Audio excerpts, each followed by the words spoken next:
Hello YouTube world, my name is Nicholas Montez and you're watching my YouTube channel, The Teenage Movie Critic, and welcome back to my YouTube channel everybody. I'm so excited to have you back here together again. Now if you're wondering why this video is a day late, and normally this video would have been delayed way more, but the main reason I'm doing this is because I have a lot going on this next week, so I really want to get this review out. Plus I'm also kind of sick at this moment, but so if you sense something in my voice, if it sounds weird, don't mind it, I'm sick. Probably because of the season changing, but yeah.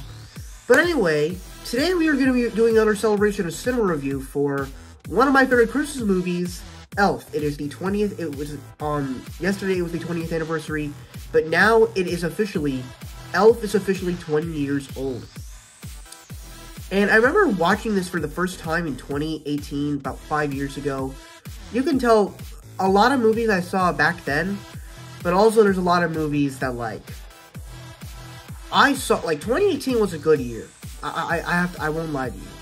And this year has also been really good. So, I remember watching it lots of times on TV, but I never watched the full thing until 2018, and once I saw the full thing, especially since that was my year of starting to love movies, that movie was just great. And there's just a lot of great things about it. So let's go ahead and get started talking about Elf.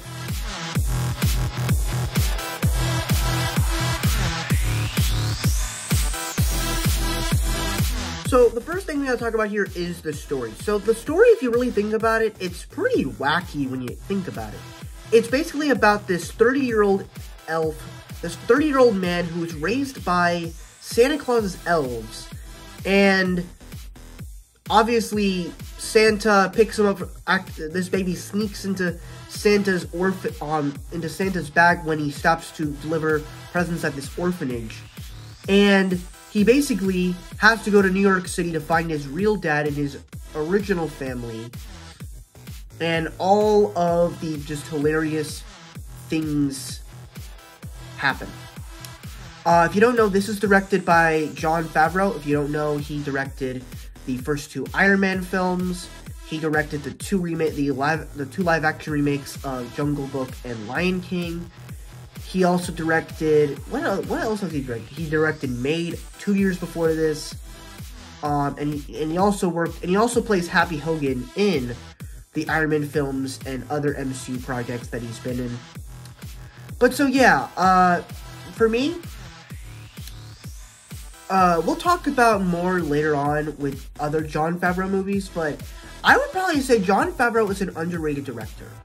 Because you look at all of his films, and mostly all of them I really like. I love Iron Man, and I guess you could say it's a film that my whole family loves. Because my whole family loves Elf.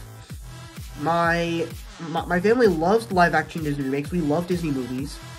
My mom, my sister, they love the Iron Man movies.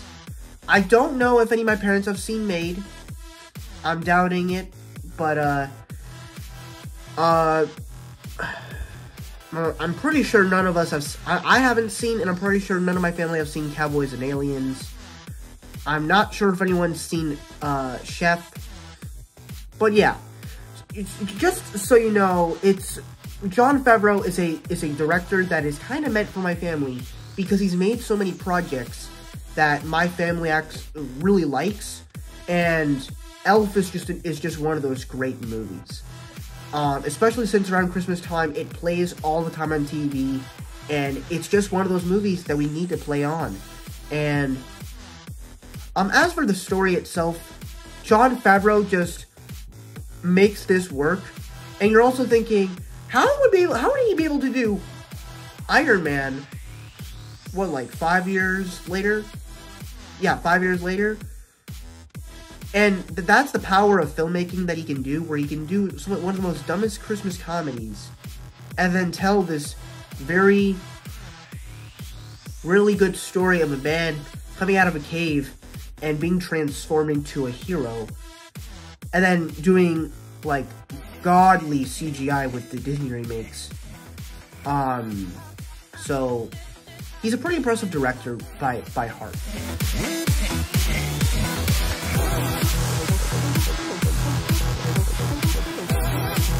Another great thing about this movie is, of course, the comedy, and obviously, this movie is, of course, just very funny.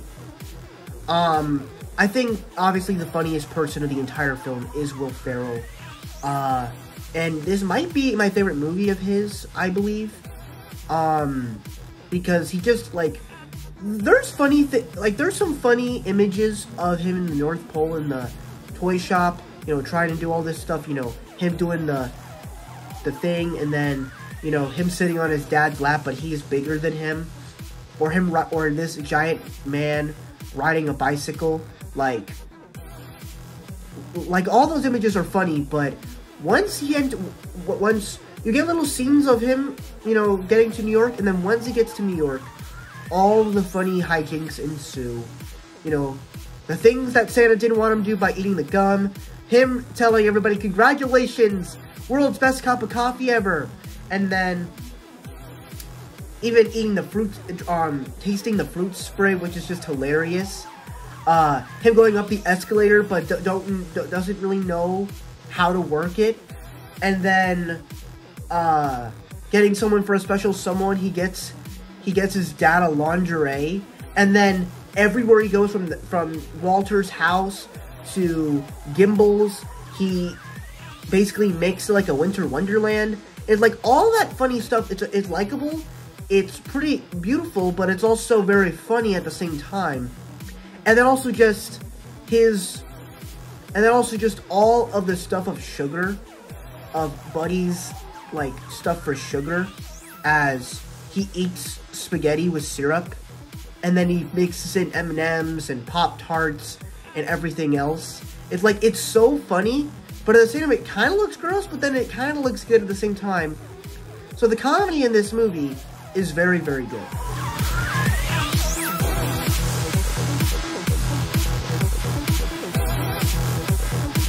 So obviously, I don't really think of great characters in this movie, but everybody kind of does a good job. But obviously, like I said with the comedy, this is Will Ferrell. The main standout of the film is Will Ferrell. Just him being dumb and doing all that. But at the same time, he kind of goes through an arc where, as he was raised as an elf, he travels to this big city and tries to find a place. He finds, first, the mom already accepts him because she's a kind-hearted lady, so it's easy for her to accept him, even though some things may be odd about him.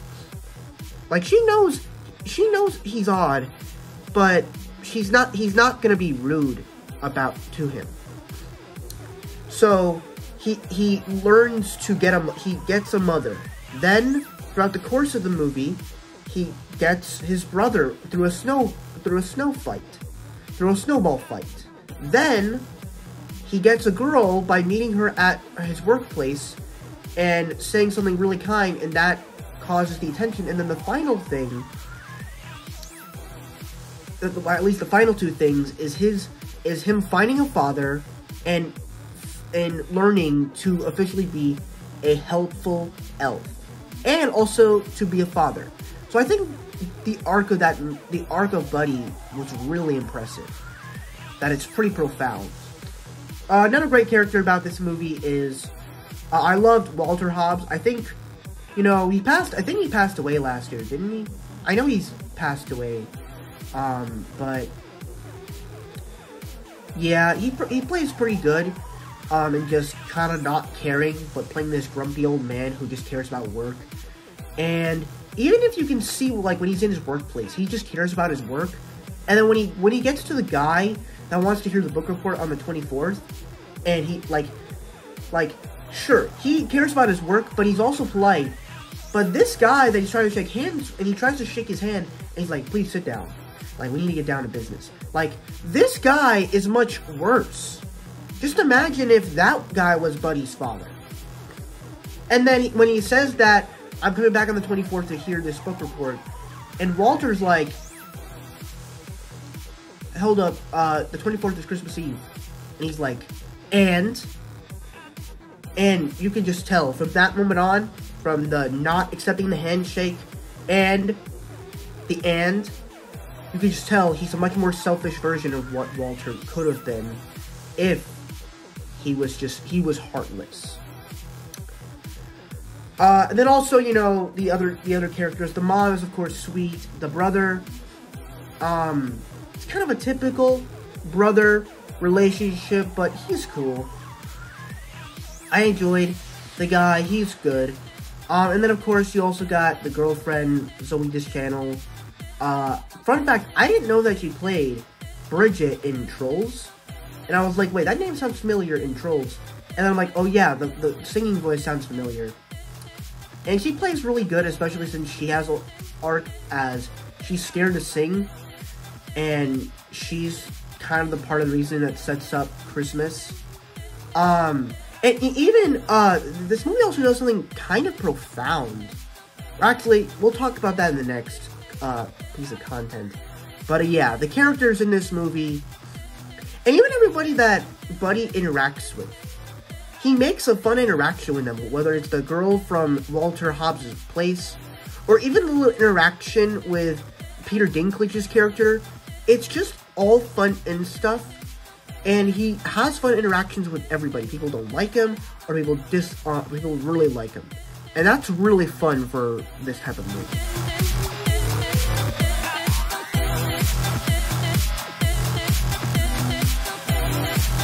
So, the Christmas feel and everything, I think is possibly one of the best parts about this movie. Because, like, what I appreciated is, when you enter the movie, it has, like, a Christmas-type feel, where you have this North Pole, and you can obviously say that the special effects for those characters are bad, but they look adorable. The creatures in these sequences, they look cute.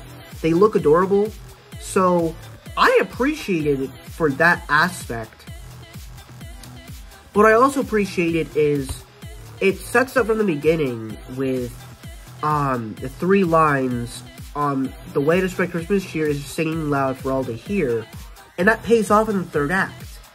Like I said with Zoe Deschanel's character, with Jovi, she gets to have her arc and sing, and she gets the crowd of New York to sing, but then you also get to see everybody, like, all the characters we met throughout the movie. The little girl from the doctor's office, the guys from the mailroom, the people from Walter's workplace, like, everybody, and then even Walter joins in.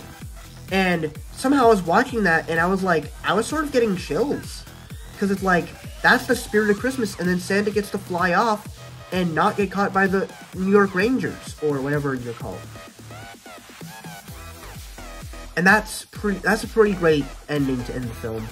So yeah, that's my thoughts on Elf. Thank you guys for watching. I really hope you enjoyed. Don't forget to like, comment, and subscribe. All my social media stuff in the about section over there. And I'll see you guys in the next video. Bye-bye.